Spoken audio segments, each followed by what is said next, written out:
Hi, everyone. Thank you so much for joining me for this really important session today, Implicit Bias. My name is Leah Zimborski. I'm a licensed professional counselor with Ascension, Wisconsin EAP, and I'm really excited to bring this to you today. Before we dig in, I want to make sure that you have your packet. That packet is going to be really important because there are times during the session where I'm going to ask you to pause the video and do an activity or some reflection questions or different things, and then unpause the video and come back and we'll kind of reflect on your experience with those activities. So that those activities are going to make this time really meaningful, so make sure you have that packet. If you do not have the packet, contact us at Ascension Wisconsin EAP through email, eap@ascension.org, or through our phone number, 800-540-3758. Give us your email address. We'll be happy to send that out to you. All right, so without further ado, let's get going. So today, obviously, we're talking about implicit biases. A little summary of the session today. Most people will say that they are not racist, sexist, or otherwise biased, and sincerely believe it. However, numerous studies have been conducted on the impact of implicit biases, and the data says otherwise. Even well-meaning, good-intentioned people have implicit biases. So this session is all about uncovering our unconscious thoughts, feelings, and reactions towards others, and changing our behavior to be more inclusive and accepting. Anais Nin said, "We don't see things as they are, we see things as we are." And I think that concept will become more clear as we go along. So before we dig into the education part of this, the information part, I just want to get you engaged right from the beginning. So in your packet, the first part is going to be a little article about biases. It's basically a summary of everything we're going to talk about today. But then if you flip through and find activity 1 called Top 10, that's what you're going to be looking for. So I want you to pause the video and make a list of your all-time favorite people, 10 of your all-time favorite people. Now, when you're finished, you can just set that aside because we're going to come back to it later. So why don't you go ahead right now and pause the video and fill out your top 10. When you're all done, come back and unpause and we'll keep going.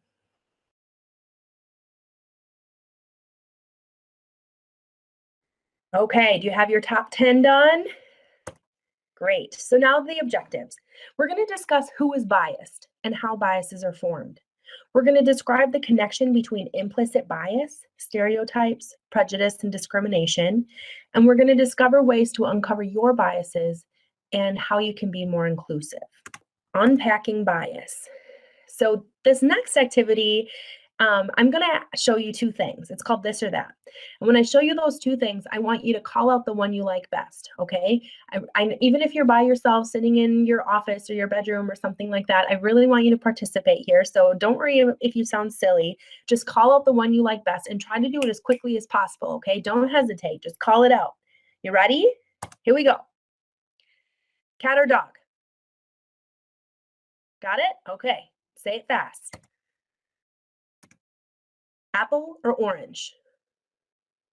Got it? Green or blue? Earth or moon? Okay, make sure that you call it out really fast. Now, for some of you, you maybe didn't have a really strong preference from the Earth to the moon. Maybe you've never really thought of that before, and it was hard for you to make the decision. So I want you to think for a second, why did you make the decision that you did, right? So there's a little bit of time pressure, hopefully you're feeling the pressure. Was it the location of the picture? You just picked the one that was on the left because I was forcing you to choose, or because you like the colors of one over the other? What factors influenced your choice? Okay, so we're going to do one more, and I really want you to pick fast, okay? So here we go. You ready? Machine or sparks? Pick one. Quick, pick one. Okay, again, why did you pick the one that you did? These figures are a little bit ambiguous. Did you pick one because you like the colors, the visual quality? What was it about the picture that made you pick the one that you did? So I hate to break it to you, but if you made even one choice during this activity, even if it was a forced choice, you felt the pressure, you made one even though you didn't really have strong preferences, you are biased.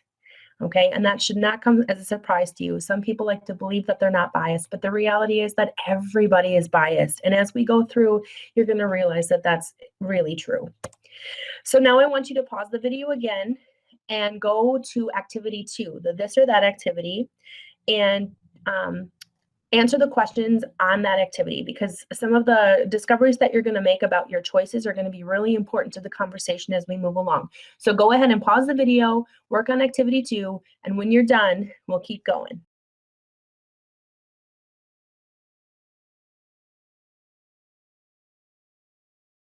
Okay, so hopefully you finished that activity. Now going back to why you made the decisions that you did. Maybe you don't really have strong preference over a picture of a machine or a picture of a spark, right? What does it matter? But because I forced you to choose one, you probably made a choice, or at least I hope you did. Now think about that in terms of a real world situation where you're presented with 2 resumes. Both candidates have similar experience, education. You think that either one would do equally well in the job that you have open, but you have to choose one. Why do you choose one over the other? Okay, and there's a study that actually studied how people pick certain resumes over other ones. Okay, so researchers sent resumes out for 1,600 entry-level jobs. Some included information about the applicant's minority status, and others were whitened or scrubbed of racial clues. What do you think was the ratio for callbacks for interviews? Among Blacks, 25% of the whitened resumes were called for interviews versus 10% when ethnic details were left in place. And among Asians, 21% got calls from whitened resumes versus only 11.5% when racial references were included. So whether these people, these actual employers who were asking for resumes realized it or not, some of them were making biased decisions based on race, whether they recognized it or not. And that was a clinically significant difference. And it's been replicated in other studies. And the results are always very similar, that whitened resumes that don't have reference to minority status or cultural identity tend to be chosen more often than those who have those references. Okay, and here's the kicker. This phenomenon was true even for pro-diversity employers who stated things like equal opportunity employer or minorities strongly encouraged to apply. So implicit bias, what is it? It's a prejudice deep within the brain. It's below the conscious level. It's also called unconscious bias. And it's often contrary to expressed beliefs. So like we said in the beginning summary, most people would say, I'm not racist, I'm not sexist. But when put under pressure or made to forced to make decisions, people consistently prefer the dominant group over marginalized groups. And we're going to talk about some of that research today. And I'm going to give you lots of resources if you want to go on and do your own research, because the studies overwhelmingly show that this is true. People say they're not racist, but then they go ahead and make biased decisions. So here's another one, the police officer's dilemma. College students participated in a virtual video game where they had to decide to shoot a potential perpetrator who may or may not be armed. They were instructed to decide as quickly as possible, and they were only given 850 milliseconds to make their decision. Targets were people who were either Black or white, armed or unarmed, and both Black and whites were armed at equal rates. Here's an example of some of the pictures that they were shown. These ones are in black and white. The ones in the study were actually in color and probably a little bit more visually clear. But you can see that the person looks like they might be holding a gun at quick glance, but the person had to really look and decide, is that person really holding a gun? And if they are, they had to shoot. And if they weren't, obviously they would have to choose a different command. The decision to shoot an armed target was made more quickly and accurately if the target was Black, and the decision not to shoot was made more quickly and accurately if the target is white. Also, errors increased as response time was shortened. So they ran the study again, but this time they only gave them 630 milliseconds to make their decision. And they found that there were a lot more errors and that bias was more likely. So this indicates that time pressure increases tendency to make biased decisions. So implicit bias, here's the few things that we need to know about it. It's automatic.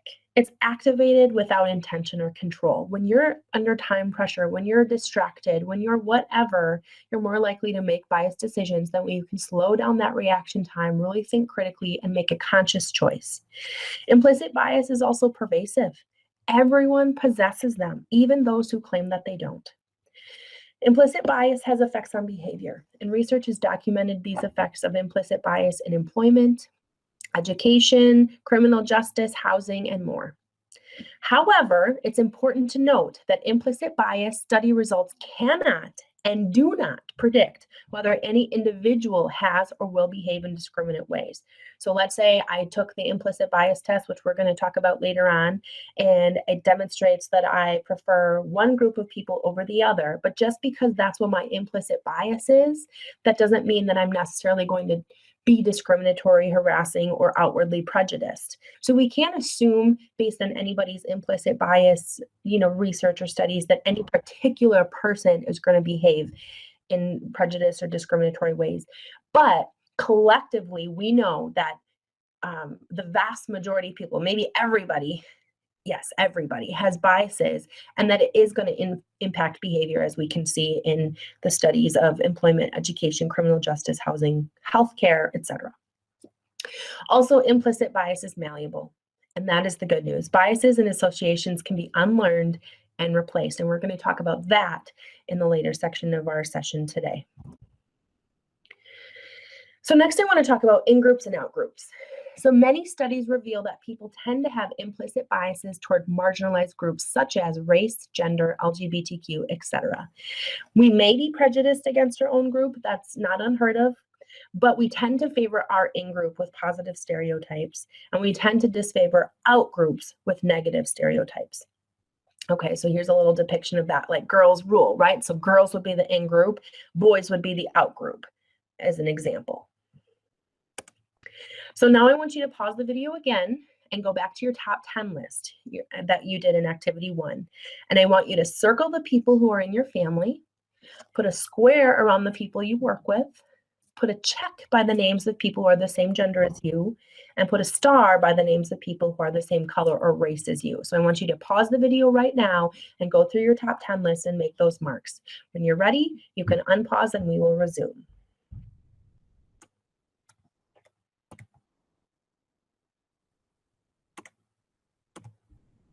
All right. So who is in your in-group? I just want to say that this activity is for awareness purposes only. This is not a blame or shame game. There's no right or wrong or good or bad list in any way whatsoever. This is just to help you to be more aware. The reality is that people tend to have in-groups that share similar characteristics. So I did this activity on myself, and out of my top 10 people, there was only one person who was a different gender and a different race. Not in my family, not a coworker. He didn't have any marks by his name. Hopefully it helps you to identify that your in-group probably shares a lot of similarities to you. So in-group and out-group. If a stranger you met at the park asked you for a ride to the airport tomorrow at 6 a.m., how likely would you be to do that for them? Most people would say, not very likely. How likely would you be to do that for one of the people on your list? Most people would say pretty likely.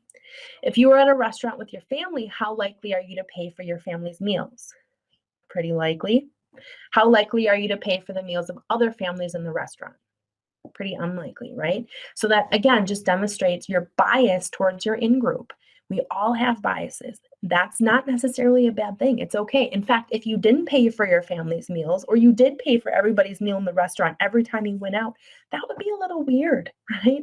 It's okay to have in-groups and out-groups. But with that said, do you sometimes make unfair assessments of people who are not in your in-group?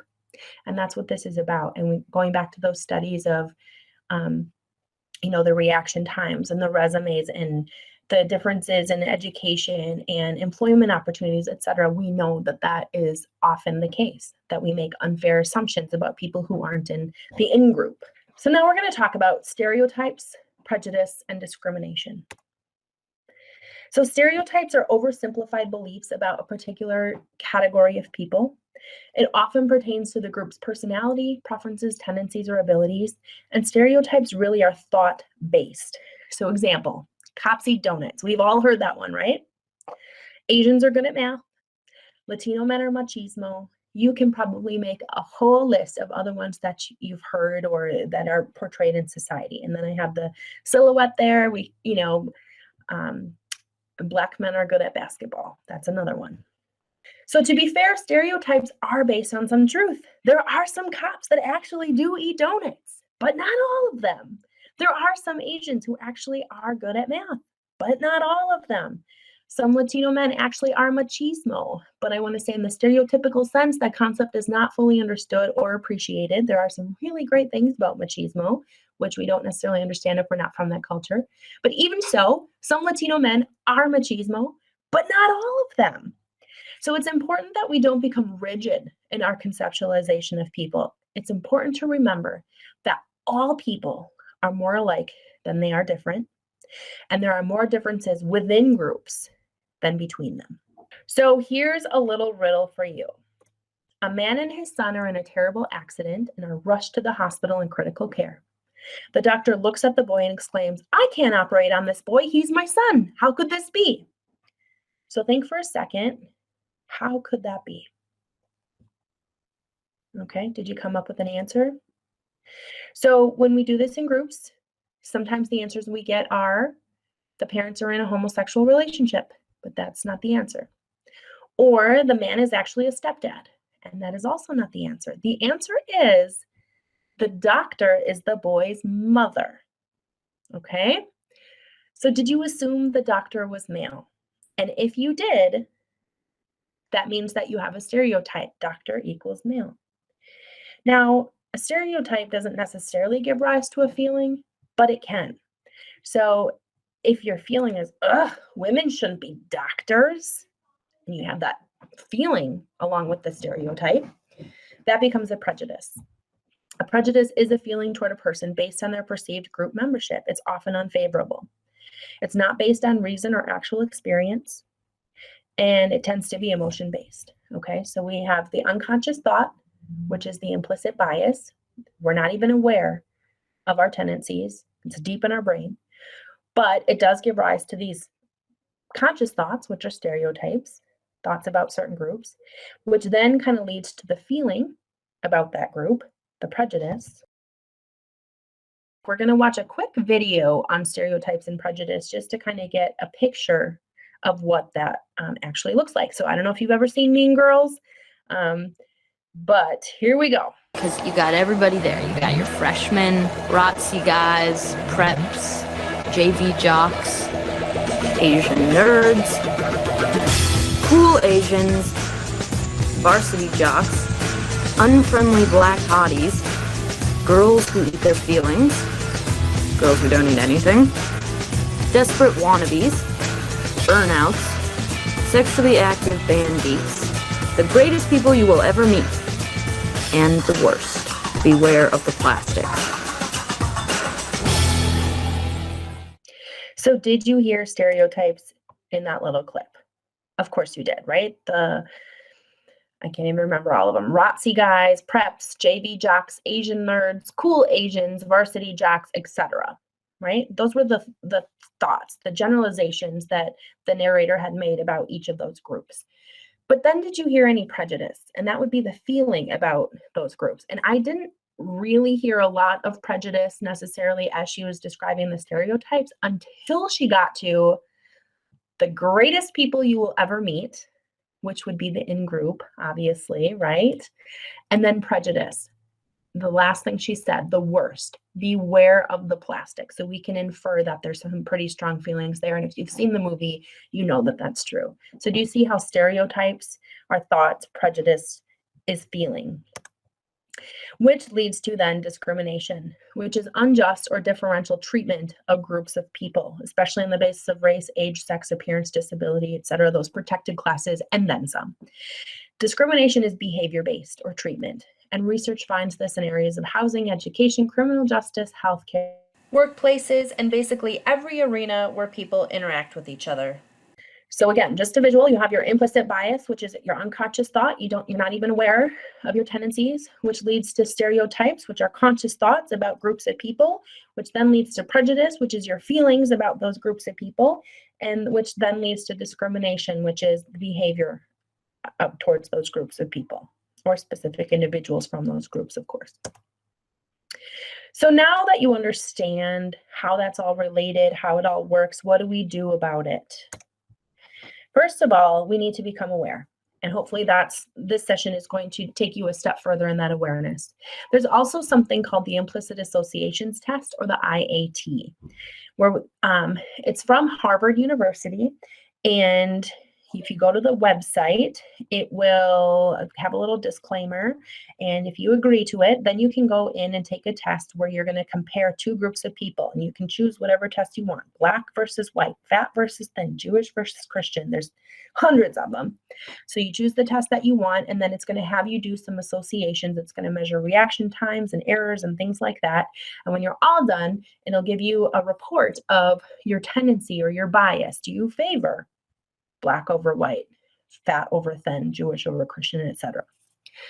So it can be a really helpful tool in helping you to become aware of your own biases. Also, I put the link here. Read the research that has come from this project, published papers using Project Implicit demo site data. Tons and tons and tons of research has been done from this research website. And if you are interested in that research, definitely go there, click the link, read some of it. If you're into this, it's really interesting. So some frequently asked questions from the website. If my IAT, implicit association test, shows that I have an implicit preference for one group over another, does that mean I'm prejudiced? So most people who show an implicit preference for one group, such as white people over another, such as Black people, are not prejudiced. The IAT shows biases that are not necessarily endorsed and that may even be contradictory to what one consciously believes. So no, we would not say that such people are prejudiced. So that's good news, right? Even if results show that you are biased, that doesn't necessarily mean that you are prejudiced. Okay, now I want you to turn to activity 3 in your packet, but don't look at the words yet. It's important that you just cover those up. So you're just finding activity 3, and that's all the farther that you go. Now, as you go through the list of words, I want you to write down the first thing that comes to mind for each word. And I don't want you to think about it. I just want you to write it rapid fire, because we want your reactions to be as unconscious as possible. And I want you to avoid filtering your first response for a more appropriate one. Like, I was going to say slob, but ooh, I shouldn't say that. So I'm going to say helpful, whatever. Don't do that. Okay. Just put down slob if that's what you thought. Be honest with yourself. This is about just being aware of your unconscious biases. Also, I want to say that you don't have to share this with anyone. It's for your self-awareness purposes only. And if you want to do the exercise and learn from it and then completely destroy it, so there's no evidence of what you thought, that is completely fine, okay? You don't have to share this with anyone. It's for you. So pause the video right now and work on activity 3, bias and stereotypes. And when you're finished, unpause and resume the video. So now that you did that, where does implicit bias come from? There are a couple different ways that we develop these biases. One is nurture, how we were raised, what our parents taught us, what implicit or explicit messages we got from the people in our lives, our role models, our friends, our neighbors. Also nature, experiences we've had. So if you've had any run-ins with groups who were different from you, were they positive or negative? What about, where you lived, what you experienced? Education, what we were taught or not taught in school or unofficial areas of education, what our friends told us about this or that. Self-fulfilling prophecy, what we expect is what we get.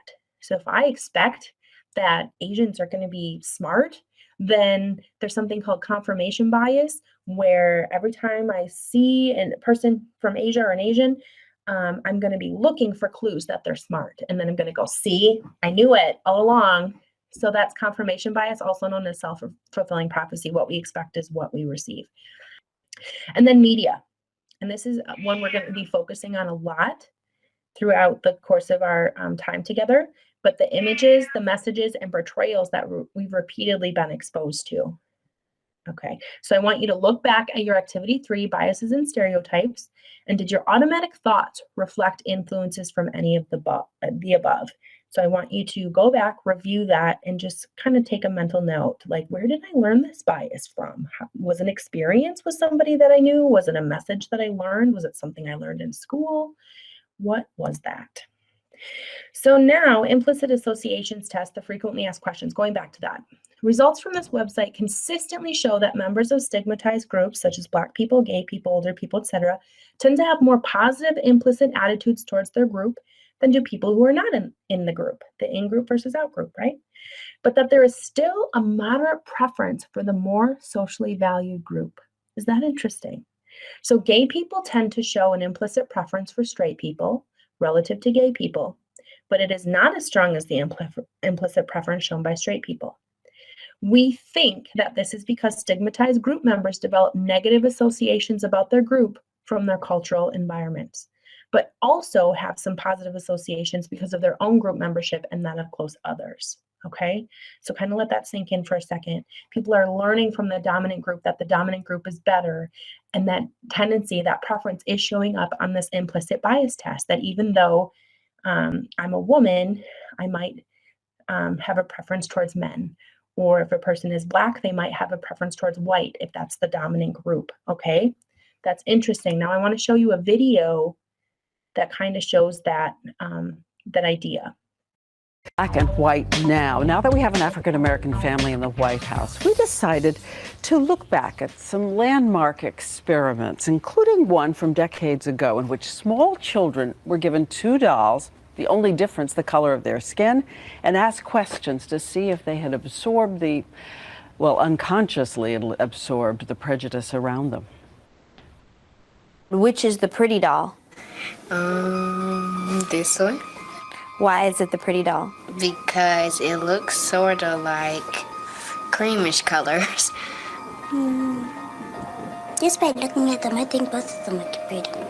Our grade school children answering questions about 2 dolls, identical dolls, except for the color of their skin. Why is that the bad doll? Because it's brown. And why is that the good doll? Because it's white. It harkens back to that stunning experiment in the 1940s by legendary sociologists Dr. Kenneth and Mamie Clark.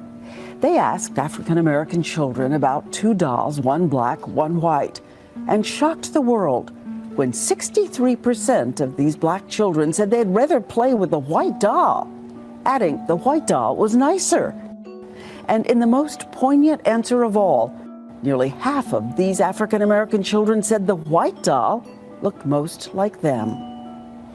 Groundbreaking in the sense that it sort of changed the way we look at race relations. Here were kids who felt that being white was more beautiful than black, and that's pretty devastating. So we wondered, would it be different 60 years later with our 19 African-American children? There is a headline today. 88% of our children happily identified with the dark-skinned doll. This one. This one. And the majority preferred to play with the darker doll, or both, or neither. Both. Neither. So we move next to the question about which doll is nice, which is not. And again, the majority of our kids said the black doll was nice, or both dolls equally so. Which doll is the nice doll? The black one. This one. Both of them. The bad doll, I would have to say, is the right, because that's just the way it looks at me. It kind of creeps me out with the beady eyes. But we wondered, why did a few kids say that white doll was the nicest? Which is the good doll? Why is that the good doll? It always be good and listen. And which is the bad doll? That one. Why is that the bad doll? It talks back and don't follow directions. So this led us to a brand new question of our own for 2009, this age obsessed with physical appearance. We asked which of the 2 dolls is the prettiest, and we discovered all of the boys said both. There's not really a difference except for their skin color. Doesn't really matter. Black boys are more confident. Black girls do not feel that they enjoy the respect and admiration that black boys do. But here was the surprise. Today, in 2009, nearly half of our African-American girls said the prettiest doll is white. Which is the pretty doll? That one. Why is that a pretty doll? Because I like the color white. Which is the ugly doll? That one. Why is that the ugly doll? Because I don't like how it's brown. And which doll looks most like you? I would say that one. Why? Because I'm brown, but I'm mixed up with white and black. And which doll do you look like? That one. But I'm not mean. This second grader picked the white doll up right away when she sat down, before questions even began. Do you like that doll? Which is the pretty doll? Why is that the pretty doll? Because it's shiny. And which is the ugly doll? Why? Because it is frowning. So why do you think the children chose and answered as they did? Where did they develop those thoughts and feelings?